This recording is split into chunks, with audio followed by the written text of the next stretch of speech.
Hey, we're back, and actually, I'm at John Adams Academy. And following this, you're going to see two fantastic interviews I got to do with two of the students, two of the seniors here. And Called scholars. scholars. Oh, is that right? Oh, Yeah. I'm sorry. Very good. Now, Dean, if you watched one of my previous videos, Dean and I, we did a Zoom together. Yeah. And now I'm here at the John Adams Academy, and just to see what this place looks like. And one is Noah, and oh, I'm always messing up her. Armani. Yes, after this, they're going to see an interview I did. Seniors, bright kids, very impressed. And we just got done seeing an interesting flag ceremony, but with the elementary kids. And Yeah. what was that all about, real quick? Every morning, with the exception of COVID, unfortunately, but we decided to end the year with our flag ceremony, which traditionally we do at the beginning of each day, which involves first the Pledge of Allegiance. And the colors are raised, the children raise the colors, and then they recite the 10 core values, beginning with appreciation of our national heritage and ending with self-governance, personal responsibility, and accountability, and all the good things in between. There's 10 of them. We missed that. They have that memorized. Oh, yes, they do. And then they did this. Because they don't have a little cheat sheet. Right. They know it and here, Yeah. here, and here to Yeah. speak it. Yes, go ahead. They do the hand signals and everything. There's hand signals for every one of the values. Absolutely. Yeah. What, just do 5 for me. Okay. Well, there's Do the hand signals. Okay, Hand signs. yeah. So emphasis on mentors and classics, which is kind of like what you read. Scholar-empowered learning, and then fostering creativity and entrepreneurial spirit. And then you go bing. High standards of academic excellence. I'll do them all. Yeah. Okay. Well, I'm not kinder, John. I don't know if I can remember. All right, 5. That's pretty good. We better stop there. I'll do the final one, which is self-governance, personal responsibility, and accountability. All right, very good, very good, very good. Oh, the guy that's laughing in the background is Paul Everett, who got me hooked up with you and others, and so he's chuckling. That's okay. Okay, there is, and one of the things I was very impressed with what's taught. There's one concept that's taught from kindergarten all the way through seniors, and when they see these interviews, what I had them do. I said, I want you to write out a sentence or two, because I didn't want them, and they both came at it very good, but from their perspective. And the concept that's taught, which really is almost like self-governing. I mean, it all fits in. What's the concept that's taught all the way?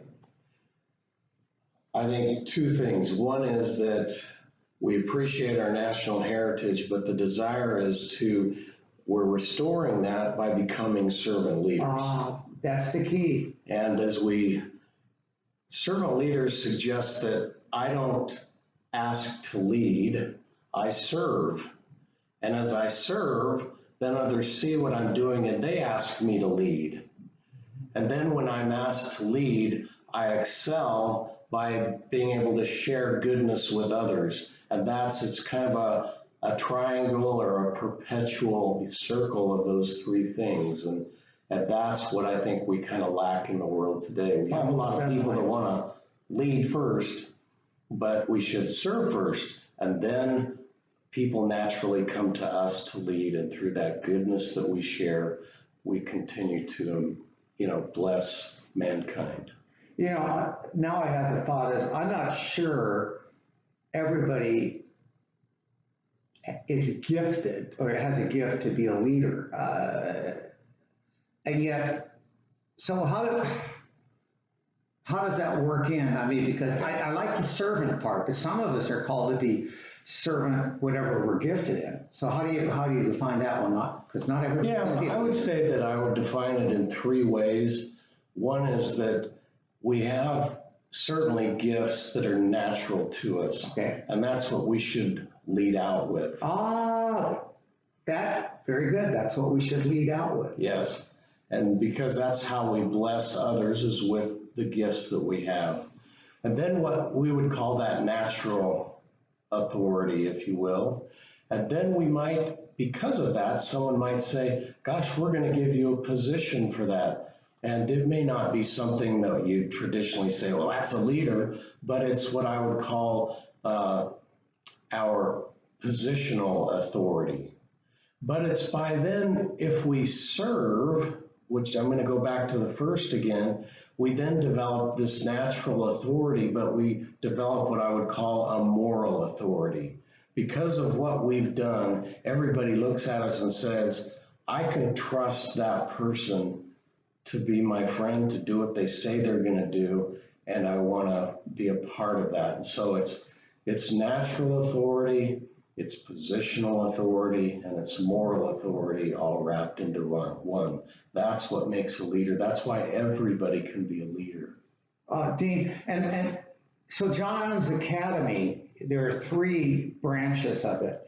The one we're at now is in Roseville. That's great. And it started here in Roseville? Yes. Yes? Okay.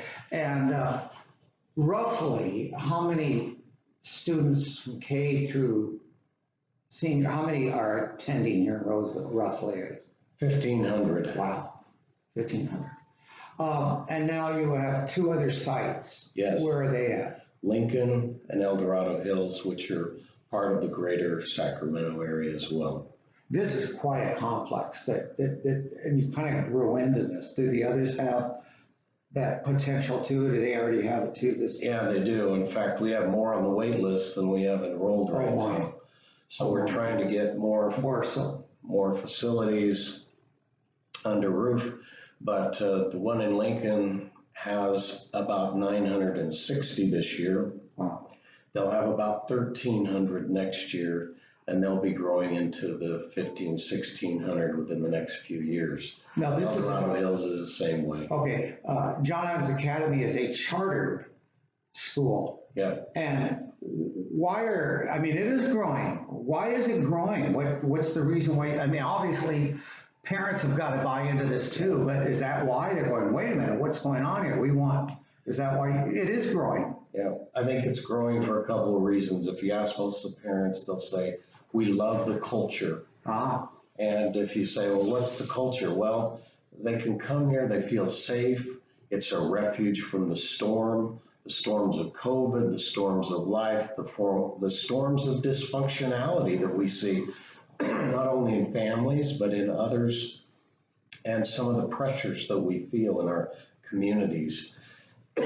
Excuse me, to maybe compromise our integrity. So what we want them to do is to leave us with integrity and virtue of mind and spirit. There's a passion here, not only with the kids, but the teachers. I have to tell you, when you did this flights, Paul and I were out there watching, and you were also paying a tribute to a teacher who's moving into another position of John Adams. And the passion, did you see the passion with the teachers? They liked being, I could tell. In fact, one teacher, this cracked me up because I guess she could dress up, it's Disney week or Disney whatever. And I can't remember, she was in a really good, she was in an outfit, but I can't remember. Remember what it was? The outfit she was in? I saw so many. I don't know. I know, but she came and she knows. Everything from Mickey Mouse to queens and princesses and she said something like, and you can see the passion she had, but it was really funny because she said, well, I'm not real comfortable, but I got to do this for the kids or something like that. And it was, what a joy. You could tell the teachers who have a passion for that. Dean, what's your dream for John Adams Academy? My dream is that those in communities where they live will be inspired to build schools like this where they live. It could be, they could name it whatever they will, But as you know, I did a book to help them understand what they could do, Yes. how they could go about it. So the idea is to inspire them to I'm do looking it. for the book, darn it. I had to put, oh, here it is. And then Okay. it's to empower them as to how to do it. Because that's one of the difficulties is a lot of times we think to ourselves, well, I can't do something like that. And I didn't think I could do anything like this either. But what happens is you start to climb the mountain, and there was a saying that I put in the book, and it's by one of our teachers said early on. She said that the strength of the mountain that we climb becomes part of us as we climb. And that is really what I found, is that as we do hard things, the strength of those hard things become part of us as we climb. Wow. Yeah, I've shared, we did a great interview before. So one of your dreams is, and I think I want to explore this, even in Tulare County, if you're in Tulare County, and there's some of you I want to ask, we're not signing up for anything. But Dean, all I'm going to be asking is for at least 10 people. I'd settle for 6. But that are interested in just exploring this with you. And so if you're watching this, and if I haven't called you, get a hold of me. But there's some of you, if I have at least 6, I'm going to say 6 people that's yes. And we're not signing up for anything. You know, we're not signing up to be board members or anything. I just want to take baby steps. My next would be to get all of us to do a Zoom with you, or maybe having you come down to Tulare. I don't know, but so you could, and then we take it. Do we want to take the next step? Yeah. Regardless, if that doesn't happen, Dean, I'm your cheerleader. I want to do anything I can to promote what John Adams Academy, and I really do. Maybe it might be YouTube. I'll interview people. I'll whatever. I've got a ton of teachers I can interview here and do a Zoom. But let me say one thing too, that I appreciate the fact that you're a cheerleader, but it's not a cheerleading for me, as you know. No. It's a cheerleading for our children, Amen. our country, our families that are hurting, that are really in disarray right now. They need things that can give them foundation and hope. Education is one of them, because the more education we have, the freer we become. Wow. Amen. Dean, thank you. You're welcome. This is great, and I want to thank, we're going to stop this part, but the next 2 you're going to see are 2 students, and they are graduating this year, and you're going to see powerful interviews of what John Adams Academy has kind of meant through them in their life and where they're going. So don't leave this. It's coming up right after this. God bless.